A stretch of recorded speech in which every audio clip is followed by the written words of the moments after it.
Kung saan nga may handaan, matik yan, may mukbangan, pandemic na yata ako kakapuyat kaya naisipan kong magpataas ng high blood. Ito ang sekreto kung bakit lalo kong lumalapad. Pero bago ko mapunta sa maintenance club, humonda muna ako sa work, nagpunta ng palengke with my poging driver para mag-shopping ng mga lulutuin. Unang ang ginawa ng kapatid ko itong kilawin para daw mababad na sa suka at masarap pulutanin. Pero dahil wala pa akong tulog, iidlip na muna ako para mag-hibernate. Parang kakahiga ko palang ginising na nila ako dahil umuulan na daw, marami pa akong lilinising ipis dagat. Anong connect ng ulan? Kung patulog-tulog daw ako, baka yung mga hipon hindi na maluto, gawin na lang daw nilang jumping salad. Namiss ko tuloy bigla yung jumping salad ng lolo ko. Dahil nga anong oras na, 3 hipon pa lang nalilinis ko, nang hingi na ako ng tulong sa mga Wonder Pets at agad naman nila akong sinaklolohan. Ang sabihin mo, hindi ka talaga makakilos ng mag-isa at hindi na nga abala ng iba. Ay, may buntis na kaharang. Inugasan ko na nga itong nabili kong tahong, ang daming mantsa, kaya kumuha ko ng toothbrush galing sa tinake-out sa hotel ni Ninang Thea para kuskusin yung mga puti-puting nakadikit sa shell. Sobrang linis na niyan. Gusto ko pa sanang sabunan kaso tinatamad ako kaya wag na lang. Yung mga buhok naman ng tahong ang problema ko. Ang hirap palang tanggalin kaya kumuha na ako ng pliers para mabilis. Buti pa si Buntis nagluluto na ng carbonara. Ako ito problemado pa rin sa buhok ng tahong na yan. Nanggigigil na ako. Ba't kasi sa akin na-assign tong seafoods na to? 2:00 na nga ng hapon kaya manananghalian na muna ako. Nagluto nga pala ako ng adobo kasi nananaginip si Mami Net. Nag-request daw si Papa ng adobo. Adobo yung nirequest sa kanya pero carbonara yung cravings niya. Ayun, yun yung niluto niya. Dini na pala itong mga constituents namin. May daladalang kare-kare Batangas version dahil sa kanila inassign ni Ate Rose, pati bilao sa balagpit. May pag-kiss pa si Sab. Mukhang may papabili na naman to. Nagre-request ng skin sa Roblox na hindi nga ako makabili ng chicken skin sa tindahan. Sa wakas ay natapos din ako maglinis ng mga seafoods na yan. Ito talaga yung pagkain na hirap muna bago sarap. Pinakuluan ko nga muna sa mainit na kumukulong tubig itong hipon at tahong. One at a time lang para mas mahirapan ako. Saka ko siya iaahon. Pagtapos pakuluan ng tahong, sunod ko naman papakuluan yung mga mais para pampatamis. Tapos dumating na pala galing work si Ate Rose. Nagtatanong kung may naluto na. Sabi ko ang mahalaga niluluto na. Dito sana ako magluluto sa dekuryenteng lutuan at tinatamad akong magluto sa kitchen de bacteria. Kaso hindi pala to gagana kapag pressure cooker ang gamit. Buti na lang may portable stove at may extra butane gas pa.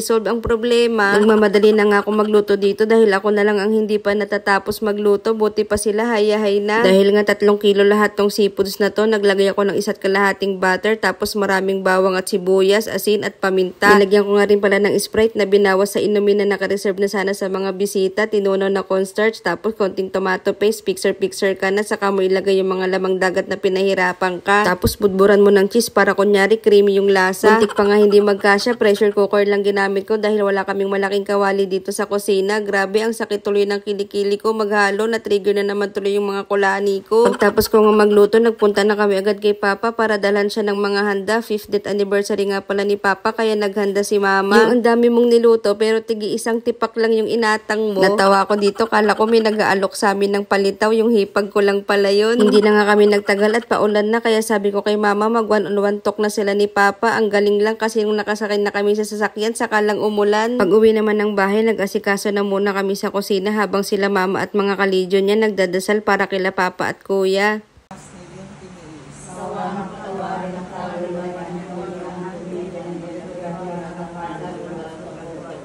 Tapos na nga silang magdasal. Heto na, kainan na. Guys, kain tayo. Sama ko si Ninang Te. Mukbang. 5 years death anniversary kasi ni Papa. Nagpadasal si Mama kaya ipagkain kami. Ito ko. Seafood. Uy, shoutout nga pala kay Dan Arce, yung taga Northern Samar. Hello! Yung ating winner nung nakaraan sa ano ba yun?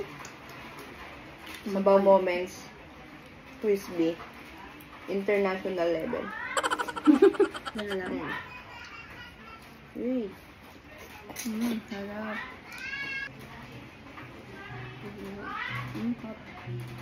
Hot. Hindi ko kaya yan.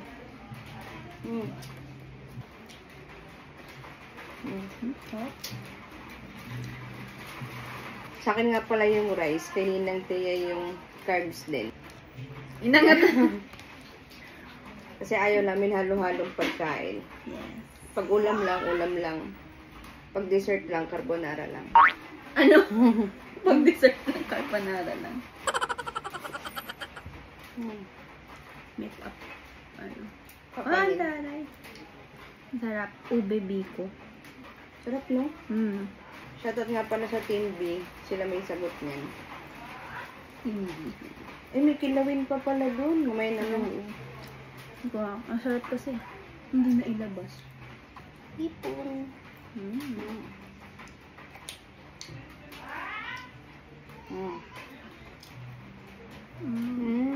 Uy. Tumulo.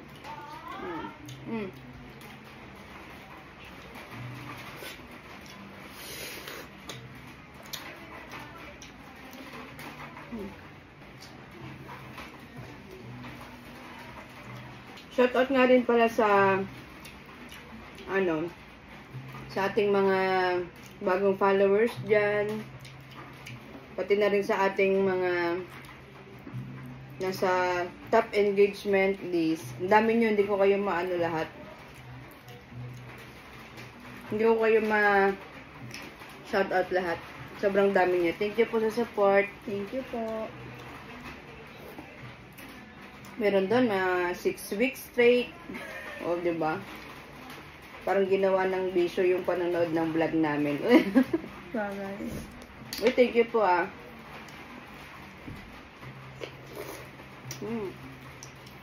Ito, yung buhok. Meron pa din? Buhok ng tahong. Ang sahog ng aming kare-kare ay ano ba tawag dito? Tuwalya. Tuwalya ng baka. Yan. Kumain ko na, ubusin naman namin ito. Oh, masaya. Ginajudge ka ba? Maka-judge nyo ko Bagoong from Barrio Fiesta ata ito eh. Nagluto pala nito yung hipag ko si Shara. Nagluto sila ng alamang. Pero, maalat daw yung nabili nilang alamang. Bumili lang sila ng Barrio Fiesta.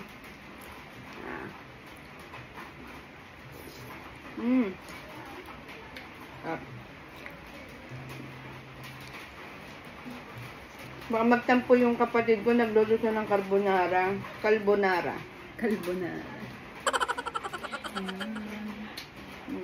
Hindi makita, kakulay kasi ng pasta yung ham eh.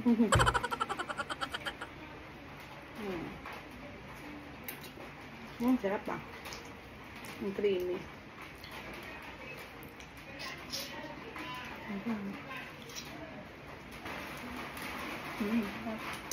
Hindi kami nagtitipid ngayon ng hipon kasi ang daming mais sa katahong. Sarap po.